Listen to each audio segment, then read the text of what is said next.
Eccoci qua ragazzi, guardate dove ho portato. Non so manco io dove cazzo sto. Comunque so quello che mi avete mandato stamattina.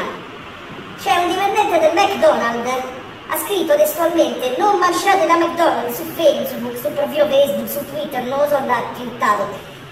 Non mangiate da McDonald's, se per caso ci dovesse andare per forza, evitate alcune cose. Dice un video dura 5 minuti, è in inglese, sì, ho visto, pare che tritano della carne con le ossa dentro, non si capisce bene, comunque andatelo a guardare a voi, non ve ne vorrei dire una cazzata.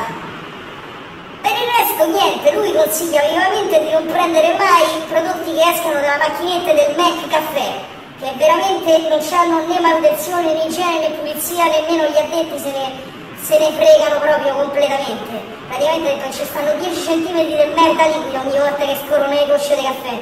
Non beviate niente dalle macchinette del McCaffè, lo dice lui e non io non bevo niente dal McDonald's, non vado mai a mangiare a McDonald's. Questo posso consigliare, non mangiate monnezza al McDonald's.